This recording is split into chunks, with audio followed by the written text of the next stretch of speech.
Hello, guys. Welcome to Freedom Intelligence Network. Today's guest is Mr. Hanjin Lew. So, Mr. Hanjin Lew is such a smart, youthful conservative from South Korea. We have interviewed him a month ago in Japanese, but this time he's going to speak in English. And what you are about to hear will be very much shocking to your ears. So, let's get started. Hello. Hello. Hello. So today is May 23rd, and we're here to interview Mr. Hanjin Lew again. Thank you, Hanjin. Thank you. My pleasure. First of all, there was a national election in South Korea on April 15th, and it's been about a month since then. And that in that election, Moon Jae-in won hugely. But over the past month, we started to hear electoral fraud was happening. From what we understand, South Korea is under democracy. So we were first very surprised. However, at the same time, we keep seeing the footage and evidence and so on. So could you tell us about the situation right now?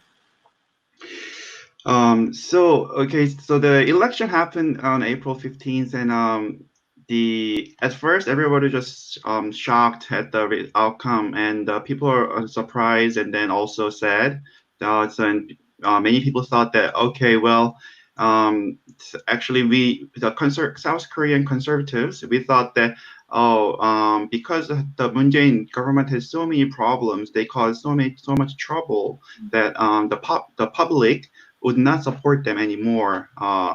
But with the election result, the conservatives thought that actually that was not true. That the Korean public still supported Moon Jae-in by a huge margin. But after the election, a few days later, various news began surfacing on the web and on the YouTube, especially, what really began this entire investigation about the election fraud was that there was a huge discrepancy between the vote on the day and the vote the early votes. So on the day of the vote, the actual election day, the opposition party, the conservatives, they actually had more votes by about 0.2%. They had more votes than the left party, but on the earlier vote, there was a huge margin by about 25 to 30% that the left about 25 to 30% more votes went to the leftist parties during the early votes, which by any common sense would make no sense, because there may be a little bit of discrepancy between the early votes and the day of the election votes, but if there's like 25 to 30% differences, then you begin to suspect that something is weird, and especially considering the fact that older people, they tend to vote early, or they went to the votes on the early vote. So this began the people to investigate what has been happening here, and then the people began investigating lots of different things, and then people began coming up with the results. And I heard a lot of different things, and then first I thought that these are just conspiracy maybe, and they are not really verifiable. But then I began to see some evidences that do suggest that there is a serious problem with the election. And so if there's like say 30 things that I heard, I verified each one of them, and the ones I sent to my friends in Japan and in America are the ones that actually that make sense to anybody and everybody. The ones that are easy to understand as well. And so some of the proofs or evidences that we have seen are that the election, the ballots, the paper, the process of voting is each people line up to to go to vote, and then each one of us, we present our ID to the election officer, and then when they see that you have not voted, then they'll give you one piece of paper of vote ballot, so that I can put a stamp, and then I can put it in a box. What we saw on YouTube, people who at the actual scene of on the day of election and the early voting, what actually happened that we saw people who are counting the votes by the National Election Commission, that there were vote ballots that were attached to each other, which is by definition impossible. So I sent those YouTubes to my friends in Japan and America, including Yoko and Hide, and that's one. And there's another one that's probably now there are several, and the other one saying there's another YouTube video of the National Election Commission officer saying that the machine is malfunctioning. This was on the day of election. There was an election commission officer saying the machine is malfunctioning, and the votes should be about 1,800 votes, but it's only counting about 1,650 votes, which makes no sense. That's just another example. And then there are two more serious evidences that we have seen. One is that we saw clearly if somebody, one of the person counting the votes, switching votes. So there was a pile of votes that voted to number 2, the number 2 candidate. But when an election commission officer gave the another vote from not even the same district, but from a totally different district with different names, they still put in the same pile as the one that voted number 2. Does that make sense? So it's basically 2 totally different votes they put in the same pile. Then we saw this clearly on the day of the election, what happened. And lastly, but probably most importantly, the one of the districts, and there was an actual paper of their that recorded everything.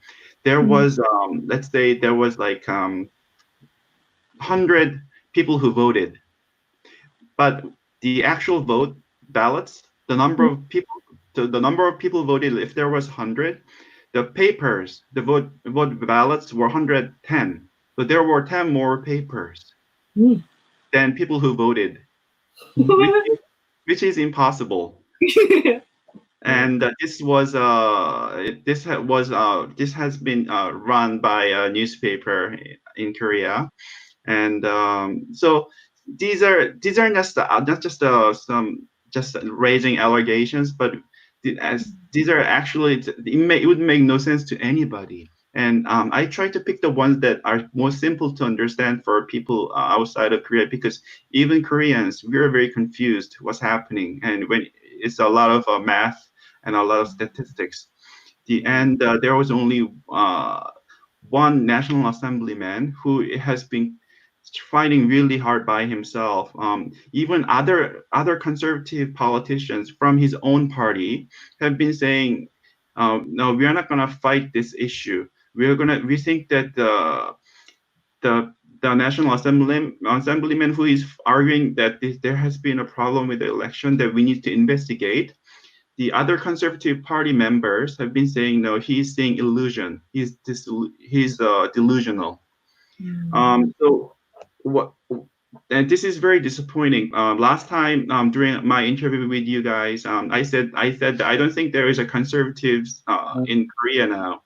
And what I mean is that, the leftists in Korea, even if people like Jo-guk, the former justice minister, when the whole world knows that he's a corrupt and a hypocrite, the leftist party people will still defend him.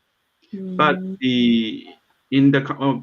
the so-called conservative side, a National Assemblyman has been trying to fight this issue of the election fraud, and to And he's not saying that like there is a proof. He's not saying that this is what exactly happened. All he's trying to say is that we need to investigate. But the other conservatives are saying, no, we don't even need to investigate this issue. We should not even look it up. We need to bury it. That we are the problem for losing the election. For conservatives in Korea, this is very disappointing because I mean, it's like if you look at baseball, when there is a suspicion of whether the ball was foul or a strike, you know, the players will ask the referee for a video judgment by video one more time, and then once they do it, they accept the verdict. But what the conservatives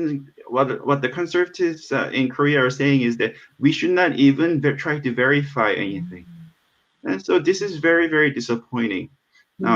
And we see this as another proof that there's no true conservatives in South Korea.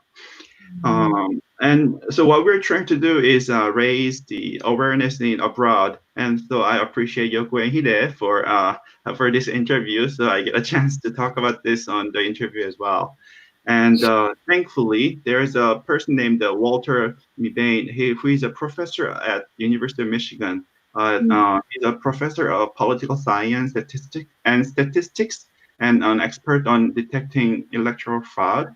And he has uncovered electoral fraud in many countries such as Bolivia, and now he has been working on Korean issues, and he has determined as well that fraud has occurred in Korea. So more and more people are beginning to realize there's a problem in Korea, and also media such as International Business Times. It's not a very big one, but influential one in America, and they have covered it as well. Another one newspaper called The Diplomat has also covered this issue. And within Japan, the Toei Nippo, in English, reunification newspaper, the one where Mr. Hong Hyang works, they have also been covering it. So we are raising the awareness of the problem on the international level. They're supposed to be conservative people, but those people are not wanting to investigate the fraud, which is very odd. But election is, of course, the fundamental thing of democracy. So usually the media would report on that. But do you think that it will just remain in the dark, and that people will not investigate? Like, what do you think will happen? So it's a very tough call because there are South Koreans who are conservative who want to investigate, but the media is controlled in Korea. The media is controlled by a labor union called the Korean Confederation of Trade Union, and that trade union gives a single order to most of the media in Korea, and they all are criticizing the conservative force who wants to investigate the election fraud as people who are basically crazy, who are basically delusional. And so we are fighting a very tough fight, but we have been able to get people outside of Korea to see our perspective, to see where we're coming from, that there are bases for our argument. And so we have been able to solidify some our friends in America and Japan to raise the issue. And within South Korea, we don't really expect much because the South Korea's, all three, separation of power, it doesn't matter in Korea, the judiciary, the executive branch, and the legislative body, they're all being dominated by the leftists. So we are cornered in, but so we are trying to. That is why we are hoping that our friends abroad will realize this issue and help us investigate. So if we allow election fraud, then in the future we will not be able to win anymore. So that's the impression that we got. So now we want to talk about the next topic. So Moon Jae-in's side won bigly in the election. However, we see that they're having a problem right now. For example, there is this National Assembly member named Yoon Mi-hyun, and who won in proportional representation election, and she is recognized as like a hero in the comfort women issue, and there are more and more problems about her that are coming out, and she's even attacked by former comfort woman named Lee Yong-soo. And so could you explain what's happening regarding her? So the comfort woman issue, this is probably the most serious contention between South Korea and Japan. So at first, people were really shocked that a comfort woman, Lee, was criticizing and attacking the council that has been supposedly helping her and other comfort women. But as with all the leftist civic groups, it's just a front. When they say that they are trying to do something for the weak and the victims, what they actually do is they are just using the weak people and the victims for their own political agenda. And so in the beginning, when this scandal broke out, I used to send lots and lots of the new information about the corruption and the hypocrisy of the council that supports the comfort woman Lee was criticizing. But there are just too many. Like I've been sending daily several, like 5 to 10 news that came out daily, but then I kind of gave up because there's just too many. So any and all problems that you can think of a civic group, the council has it all, I would say. So all the problems that you can think of, the council is probably has committed that crime. And this issue is a very, very serious issue, and we want to, the South Korean conservatives, we want to make sure that this issue does not get buried, because this has been the fundamental problem between Japan and Korea. But at the same time, we are faced with the dilemma that because if we are not careful, then we end up denying I'm sorry to Japan, but if we're not careful, then we can end up being labeled as being pro-Japan, the South Korean conservatives, because by saying that the council was wrong or that there's a problem with the comfort woman, then it can be used by some people, certain forces, as that we are just nothing but pro-Japan people. And this is actually bad for Japan, and not just Korea, not just us, but it's actually bad for Japan as well, us being labeled as pro-Japan. And there are people in Japan as well who wants to use this issue to say that there's nothing that Japan has done wrong during the colonial period. So this is a very catch-22 situation. But having said that, but we do need to get to the truth regarding the council issue and the comfort woman issue, and we need, and the historical accuracy regarding the issue here regarding the council is very, very important, because in Korea the council, you could never say anything wrong, anything bad about the council for over 30 years, because it was a holy land. I mean, they could do no wrong, because if we said anything bad about the council, then we would be labeled as traitors of Korea, that we are pro-Japan.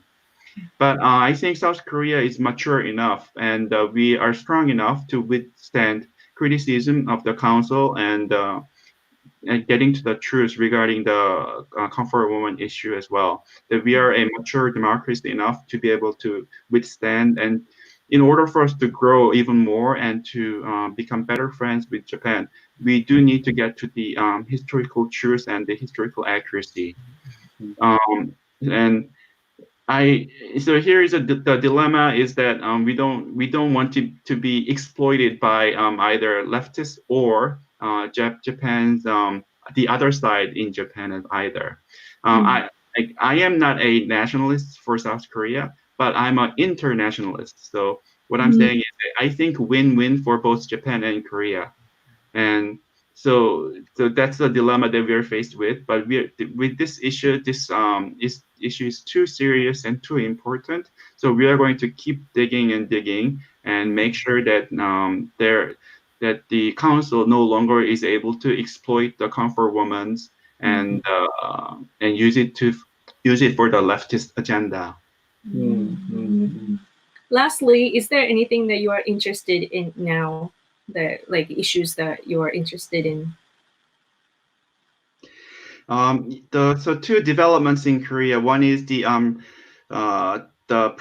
regarding the release of President Park Geun-hye. There has been a new development in South Korea. There is a more and more people, the senior politicians from both the ruling party and the opposition party, have both raised their opinion that the President Park and President Lee Myung-bak, the another former president, that they need to be pardoned for whatever their crime was. That this is better for our country, for the presidents to be pardoned and released. That's one.